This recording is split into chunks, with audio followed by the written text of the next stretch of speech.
Layo pa kayo na Ate Michelle. Luoy kayo mga anak, ayaw pag-utong. Makaihi day ka day.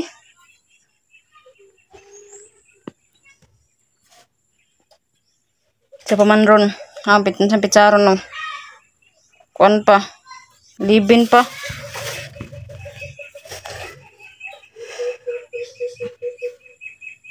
Dili ka mo tong leke luoy kay mong baby og gusto ka mo tong di ba na magawa siguro.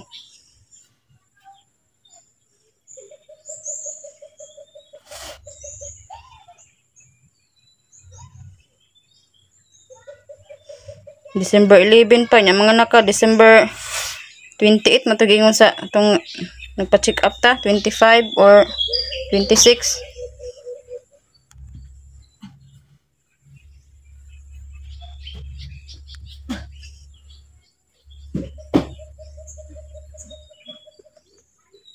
Elay utong Ate Michelle. Nagnalibang naman ka oy. Ingkod lang ingkod.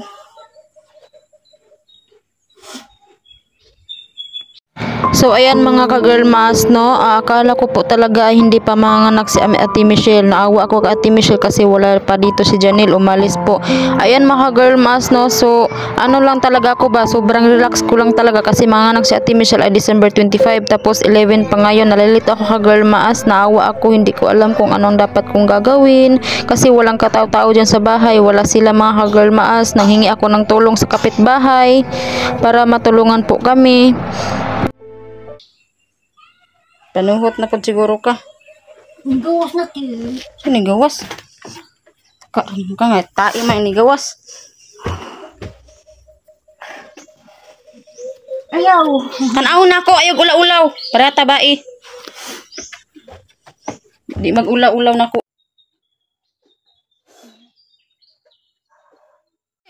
Yan, nanganak ako sa tulis. Tagigan dyan nila, makauli lang ang animal. Ano mo gudyo nga sa'yo niya, bahala. Kami man tanay mo ko namin. Kana, laging masupak ta sa... Ngayon, biglang pumutok ang panubigan mo?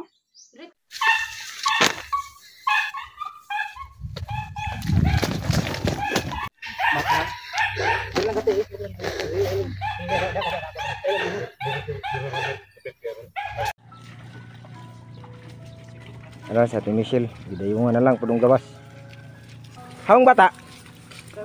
Oh, darang bata. I-relax sa gamay. Ate Michelle, kaya pa? Pudo na.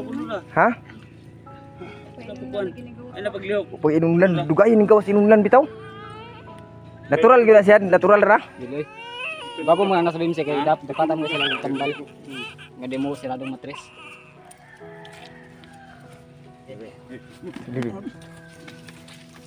Dia masih nahigda. BMC na lang ko siguro. Ibutang sayo. Oh, gawas sayo. Ibenta, tumingit ko mo dia. Bata ka ng bata. Okay. Oh, inay. Oh, inay, oh. Oh, akong agton po si Janelle.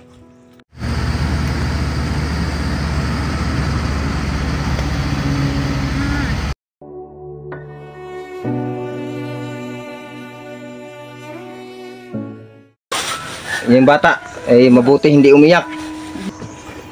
Bibi! Sus, Ginoo ko ka-cute kay now. Purya buyag. Natakot na po kami kung ano po ang gagawin kasi po ay si Michelle ay ang inunlan hindi pa po lumabas. At higit din po sa lahat, hindi po siya sa ospital nanganganak, dito po sa bahay namin. At si Janelle naman po ay wala dito, umalis. Iniwan niya si Michelle.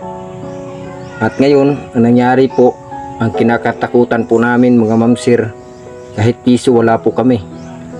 Pamasahe papunta sa doktor, wala. Sobrang hirap ng buhay kasi namin. Sana po ay may makapansin at may makatulong. Natakot na po kami, lalo na yung bata, iyak ng iyak. Umiiyak na yung bata. At yung inunlan hindi pa lumabas. Gustuhin man namin nga dalhin sa ospital si Ate Michelle. Wala kaming pangbayad papunta doon. Sus, Ginoo ko. So ayan, si Ate Michelle ang anak. So wala dito si Janelle. Yan yung bata oh. Wala pa yung mananabang. Yung bata ay mabuti hindi umiyak. Hilak na kayo nagpagawas. Ako yung nagkuan. Sus, Ginoo ko. Ako kung gisalo. Akala ko iro yung nagano nila. Iyak-iyak. Ang laki yung bata oh. Asa man ang anak dire dito? Di agad ako gisalo. Ha? Gisalo agad na ako kaya ko. Diyaan ragid niya. Ay, mabuti kayo nandito kami. Sabi? So dako ra mga bata. Sabi, bae laki. Bae. Ay, babae. Sus, Ginoo ko. Ayan.